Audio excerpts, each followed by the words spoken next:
Savannah Kriger was born in 1992 in the United States. She was the daughter of a woman identified only as Nancy and had a half-sister named Jamie Johnson. She grew up in a close-knit family where members supported each other. Her great sense of humor facilitated making friends, some of whom she maintained from school into adulthood. Her close friends consistently described her as a strong and intelligent individual who always appeared highly motivated and goal-oriented. However, one of her traits did not always work out to her advantage. Stubborn by nature, Savannah was rarely inclined to compromise or make concessions. With these virtues and flaws, she found love and her happiness seemed complete when she married Brian Christopher Kriger, about whom few details are known, except that he was financially stable.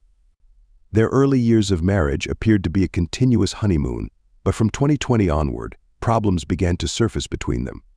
However, these issues were not insurmountable, and during this time, Savannah became pregnant. By 2021, things seemed to improve between the couple after the birth of their son, Caden. This little boy brought immense joy into their lives. He was sweet, affectionate, funny, and surprisingly intelligent for his age. His parents and family adored him. Despite the joy Caden's presence brought, the couple was unable to resolve their ongoing problems. Their disputes resumed, with each accusing the other of serious faults. Savannah complained that Brian was controlling and possessive, while Brian claimed that Savannah had mental health issues. The conflict persisted into 2023 and was further exacerbated by Savannah's severe dissatisfaction with her mother, Nancy, for reasons that remain unclear. In November of that year, Savannah ceased communication with Nancy, although she maintained contact with Jamie and the rest of the family. By early 2024, the situation had become untenable, leading Savannah to file for a protection order against Brian on January 7th, alleging domestic violence. The couple separated and embarked on a grueling legal battle for custody of Caden. Tensions reached a climax on December 7, 2024, when Savannah reported to the authorities that Brian had threatened her with a switchblade during a custody dispute on the same day. Savannah filed for divorce, alleging a history of sexual and physical violence by her husband. She also expressed fear that he might end her life and take their son. Due to the gravity of these allegations, a temporary restraining order was granted, which mandated the removal of Caden from his father's custody. However, Brian was unwilling to relinquish custody and filed a motion to assert his rights. This led the judge to schedule a court appearance for the couple on March 19th. On the day before the court date, Savannah went about her usual activities, dropping off her child at daycare and heading to her job in downtown San Antonio, Texas. Despite her outward calm, her mind was tumultuous. Around noon, she left work and traveled to her husband's house in the southeastern part of the city. Taking advantage of Brian's absence, he was at work. Savannah entered the home, causing significant property damage and destroying several items of her husband's clothing and shoes. One might assume that such an outburst would have restored her sense of calm, but this was not the case. At nearly 2:00 in the afternoon, Savannah returned home for about half an hour before driving to the daycare center to pick up Caden earlier than usual. As she left with her son in the back seat, she made a video call to Brian. The conversation lasted only 2 minutes and 13 seconds, but her words would resonate ominously. During the call, Savannah informed Brian that he had nothing left to return to and warned that by the end of the day, he would be left with nothing. She then sent him photos of withdrawals she had made from their joint bank account as part of her plan to leave him destitute by the end of the day. Savannah's plan to leave Brian destitute by the end of the day included accusing him in front of their son of abandoning them both for a woman he met online. Brian managed to record the conversation and rushed home to check on the situation. On his way, he contacted emergency services to report Savannah's unusual behavior. Upon arriving home, Brian found a chaotic scene with objects scattered across the floor. He took photographs of the damage and contacted the police to report what had transpired. According to Brian, Savannah had attempted to reach him twice but received no response. She then sent him a message instructing him to say goodbye to their son. Taking advantage of the presence of the police officers who were inspecting the damage, Brian showed them the message and the video he had recorded.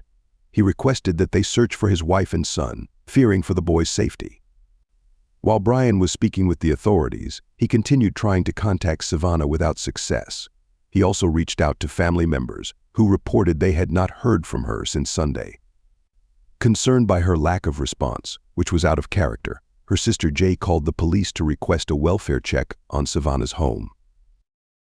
When the officers arrived and knocked on the door without receiving a response, they sought permission from the family to enter the property. Inside, they discovered a disturbing scene. On the bed in one of the rooms lay Savannah's wedding dress, and photographs of the wedding were found with bullet holes in them. Further inspection revealed 2 shell casings on the floor. This unsettling discovery prompted immediate concern from the authorities, leading to a vigorous search for the mother and child, which involved both the community and their family. Utilizing GPS technology, officers were able to trace the vehicle's last known location to a city park. Upon arrival, they found the car but no sign of Savannah or Caden.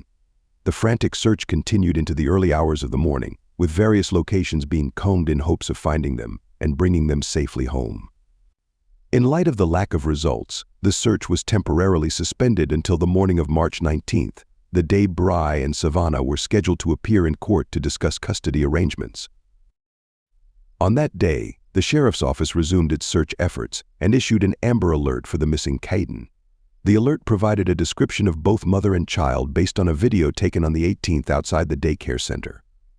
Caden, a 3-year-old with short brown hair and brown eyes, was last seen wearing a black jacket and a Spider-Man t-shirt, his favorite superhero. The video also showed Savannah, a white woman with a thick build, wearing a red shirt and a black jacket. Given the information from Brian and the disturbing scene at Savannah's house, officers feared that Savannah might be armed and that Caden's life was in grave danger. As the hours passed and the search continued, the situation grew increasingly dire. After 19 hours of searching, a report from the San Antonio Park Police brought devastating news. An officer, along with other personnel, discovered 2 bodies in a ditch at the back of the park. The scene was heart-wrenching. Mother and child lay lifeless in each other's arms, their final embrace marking their last moments together. Both appeared to have been shot, and a gun was found near their bodies. Although the identities had not been officially confirmed at that time, the clothing and descriptions strongly suggested that the deceased were Savannah and Caden. Following the discovery, Savannah's relatives arrived at the scene to verify the tragic news, unable to believe the reality of the situation. Savannah's mother and sister, along with other family members, wept inconsolably as they awaited the removal of the bodies. Meanwhile, a group of television reporters gathered, and the Bexar County Sheriff stated that, although the investigation was ongoing, all evidence pointed to Savannah being responsible for the deaths. The sheriff indicated that because the child was with her and she was potentially armed, it appeared that Savannah, after the fatal outcome, had taken her own life.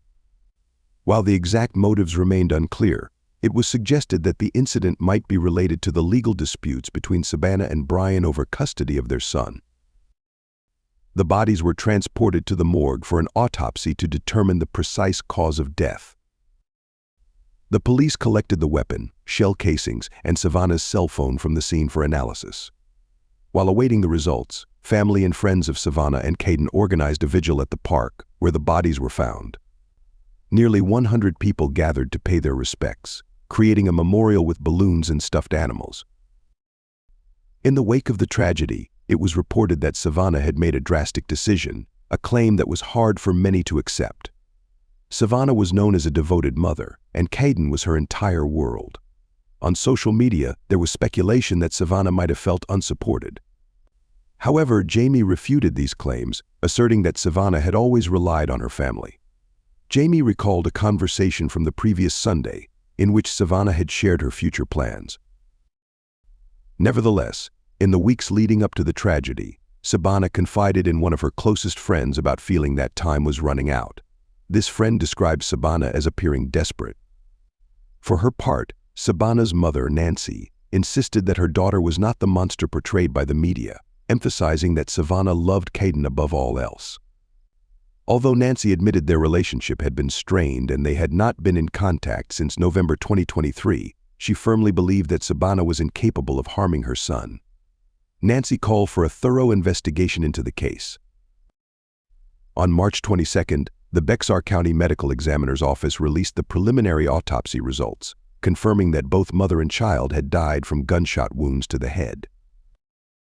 According to the coroner's report, Caden's death was ruled a homicide, while Savannah's cause of death was still under investigation.